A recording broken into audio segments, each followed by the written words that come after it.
So, dudes, did you know that 9 out of 10 Siege players will mald at patch notes?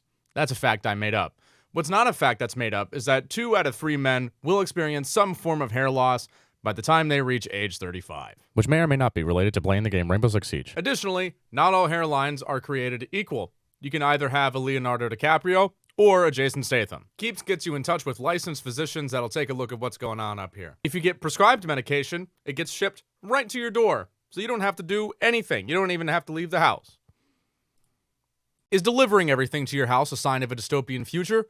Was WALL-E a warning? Keep yourself from losing hair over these existential questions by going to keeps.com. Hair loss is a lot like climate change. Better to do something now rather than later. Go to keeps.com/Gregor and you'll get 50% off of your first order. That's KEEPS.com/Gregor. Thanks again to Keeps for sponsoring this video. So, dudes, this video on the designer's notes is very late. The reason is because the internet here has consistently been going in and out as a result of some construction that is going on nearby. Super, super annoying, but hopefully I have enough time to talk about the designer's notes this time around for patch Calibre, which I'm assuming is a British spelling. A British spelling! A British spelling! I can't believe Ubisoft ruining the game again. Love me wife. Hey, Ubisoft, simple as. You guys can stop quoting me on the How to Play Every Operator 2021 video. She's had some adjustments since that video came out about a year ago that's made her pretty strong. And they're removing the recoil reduction from her adrenaline boost ability, which is really awesome because aiming at somebody mid-gunfight at head level and then having your gun go like that in the middle of a spray is really stupid and annoying. And no, I don't care if you suck at recoil control. Recoils in this game is really easy to do. You take your mouse, and you move it down. Just it's not that deep. I can't believe Greg's gatekeeping the game again. Ruining the game for simple folks, bruh. Just some people are upset about this change for some reason. We'll talk about it later. But as you can see, here, overpicked in the attacker category. Frag, kablammy, hardwall kablammy over there. Thatcher, obviously, and then Jackal because he can frag. Oh, kablammy and hardwall stuff. Nomad. The situation with Nomad has changed a little bit as the recent major has shown us. Zero has actually turned out to be a very good flank watch, in some ways a little bit better than Nomad for reasons that we can go to in a separate video. That doesn't mean Nomad is bad, especially in ranked. She's a pretty good character. Overpicked in the defender category. Who's overpicked in the defender category? Let's see how many of them have C4. Of course, Jaeger does not because Jaeger is Jaeger. Jaeger's always kind of been in his own thing. Anyway, C4, Legion, C4, Smoke is smoke. Smoke is kind of your own guy. You have the dedicated smoke player and competitive a lot of the time for various reasons. Aruni kind of acts in some ways like a projectile catcher because of her gates depending on the site, something that not a lot of people know. And then Wamai, obviously. Lots of C4 on this side of the pick chart. C4 countering attacker someday? Huh? Just an idea. Clash sucks. Time to buff Clash. Just kidding. Please don't. Thatcher. Thatcher is just in a shitty predicament because he's just too good. The nature of his gadget is just too freaking good. And yeah, I've pretty much written off just not really playing Thatcher at all in ranked. It's gotten to the point where I kind of screw up the timings with the EMPs, if there even is a Thatcher on the board with the bandit tricking and the Cade tricking, because it's not really part of the meta anymore, especially in ranked. Is it time for a viable Thatcher alternative that is not Cali? I think so. I think it'd be healthy for the game. I think it'd make attacking a lot more fun. I think it would make attacking a lot more inclined towards, playing different kinds of operators because you want to and not necessarily because you have to, which is kind of the game right now. The game is basically like pick an operator you have to play simulator. And in a hero shooter, that's kind of unfortunate. Mira gets banned a lot too, but hey, you saw that one coming. Valk, Cade. Not surprising there. Let's get into the meat and taters. The meat and potatoes. Thanksgiving's coming up. Make sure that you get your mashed potatoes Looking good. And the gravy. Put the gravy on the mashed potatoes. If you don't, what are you doing? Bulletproof cameras. Added EMP burst shot that disables attackers' electronic gadgets, drones, claymores, air jabs, etc. And they can move, so they can kind of pivot like this, and then blam, and then shoot an EMP burst at something. There's a timer. You have to wait for it to shoot another thing. The first player in the camera can use the ability to shoot. Unlike operators' abilities, there is no notion of ownership. According to Ubisoft, this is a change that's directed at everyone. Population targeted by this change: casual, top-ranked, and pros. Pros. I hate the Pro League! While the Bulletproof camera offers a good amount of intel utility thanks to doing what it says on the tin, its pick rate is still far below where we'd like it to be. I would like to know that pick rate. A lot. Building upon the recent Shattered Glass rework, which changed how the Bulletproof camera reacts to melee hits, we took it back to the drawing board to give it some added features. In addition to making it a more versatile pick thanks to its ability to rotate and fire an EMP burst, we feel this will make it more interesting to run and a more active tool in players' loadouts. Defenders will have more options for effectively disabling attacker gadgets outside of mute, which should enable new strategies. The decision to allow anyone on the team to control and shoot the EMP is also intended to make this secondary gadget into a shared resource that can benefit the whole team. It's important to note that once the glass on a Bulletproof camera has been shattered, it will be unable to shoot EMP bursts, so there's some counterplay. Okay. This is a great idea for another gadget. This is a great idea for a completely different gadget, primary gadget that is a part of a dedicated defender's kit. In my opinion, I think this is too much. The reason that I think it's too much is because Bulletproof cameras are already pretty good on their own anyway. Bulletproof cameras, I think the reason Bulletproof cameras don't have a very high pick rate is because multiple Bulletproof cameras are a little bit redundant. Bulletproof cameras are really good on lanes, corridors, where the attacker is here, the camera is here. They have to go down a corridor to deal with this intel gathering device because they can't shoot it. They have to ash charge it, Zof charge it, frag grenade it, whatever options you have, Gone 6, whatever you have to get rid of this Bulletproof camera. Now, there is a recent trick that I've noticed where you can melee holes in the middle of a reinforced wall, put the reinforcement up, and then the Bulletproof camera will go in like a little indentation in the wall, and then you can put an Aruni gate over top of it, adding another layer of protection to that particular camera. Bulletproof cameras are powerful intel gathering devices because the most effective way to deal with them is to get up close to them and then shoot them from the side. If they're in a good spot, there's not a lot of options. Right now, the meta strongly favors blowing shit up on attack. There's a shit ton of blowy-uppy stuff that attackers have to bring, and if you don't have this blowy-uppy stuff, there's not really much of a point in bringing you. We can look at this in the pick rates for attackers.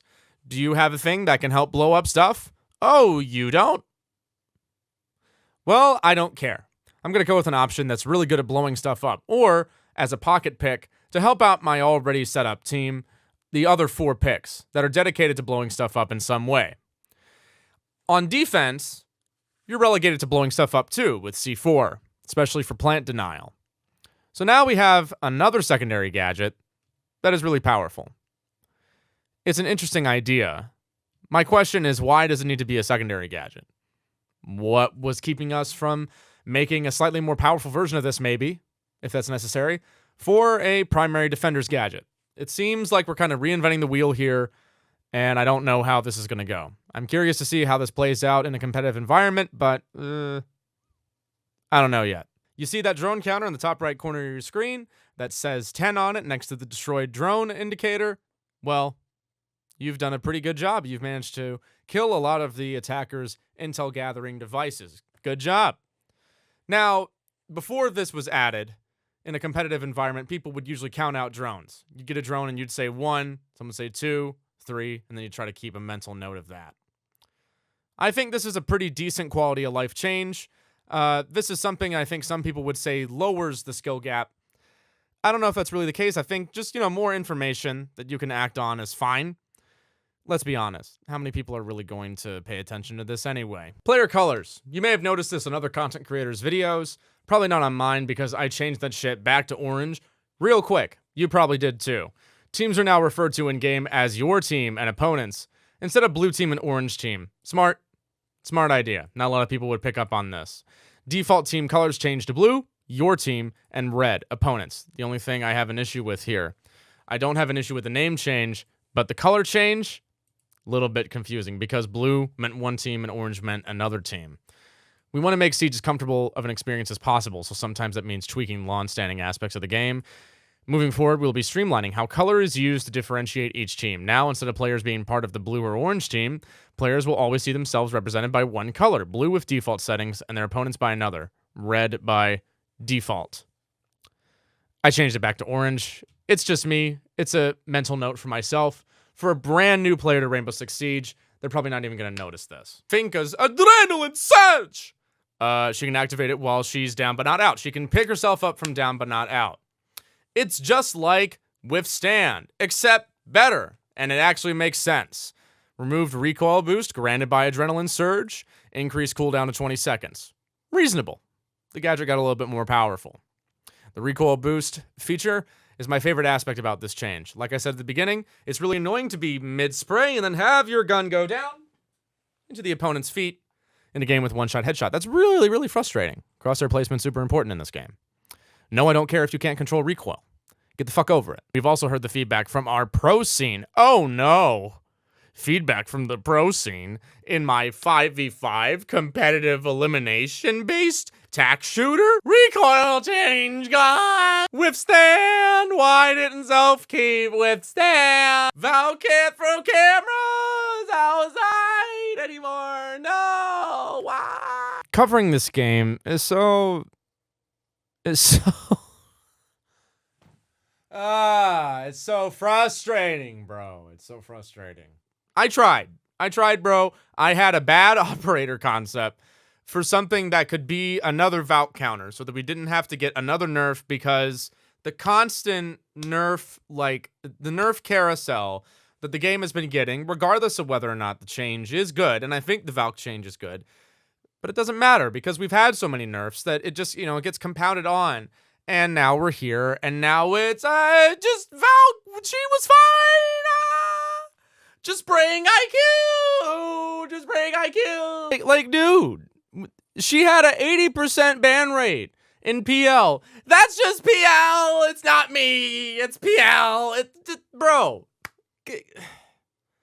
Can we please stop? Can we please stop acting like this isn't a fucking comp shooter? Well, of course, pro players can take advantage of it because they're pro. Anybody could take advantage of Valk throwing cameras outside. You throw a camera outside, and then you can jump out of like 1 of 5 billion windows.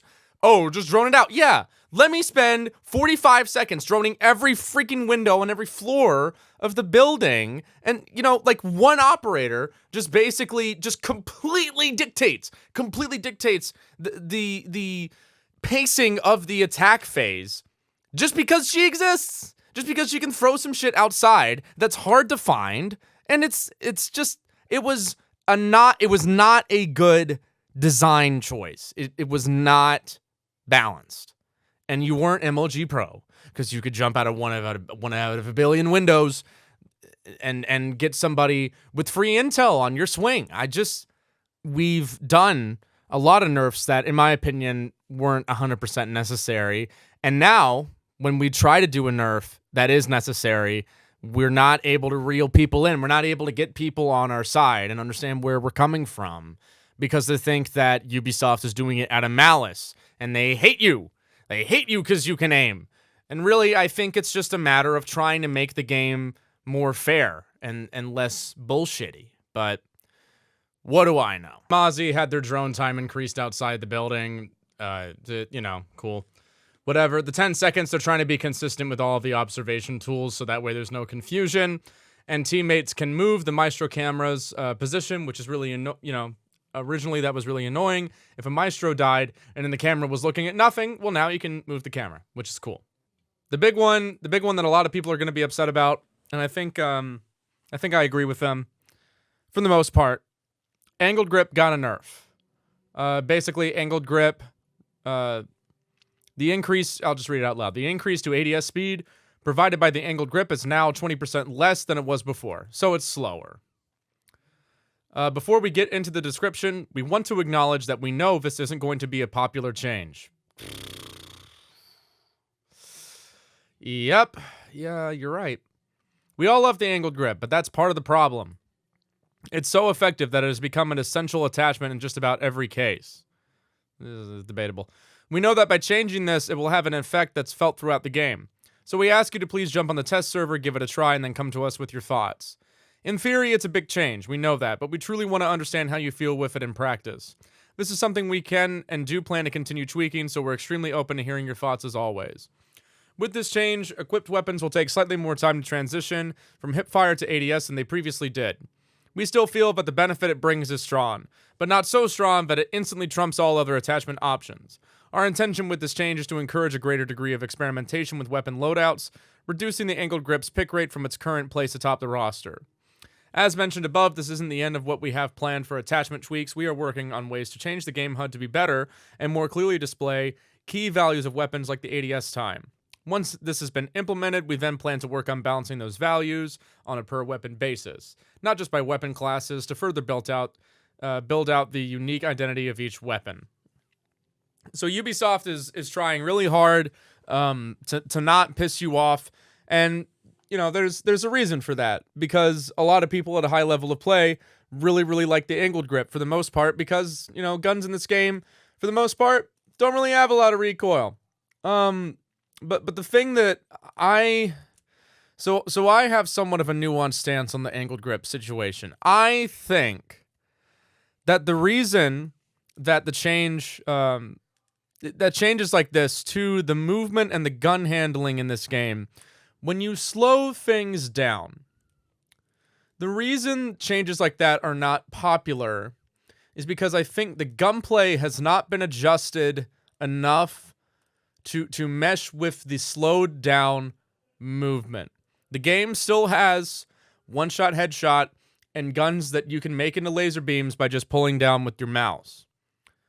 So, for the most part, the one-shot headshot mechanic makes the time to kill really fast and really snappy, and the guns don't really have a lot of kick to begin with, but the movement and the handling has been slowed down like year by year over time.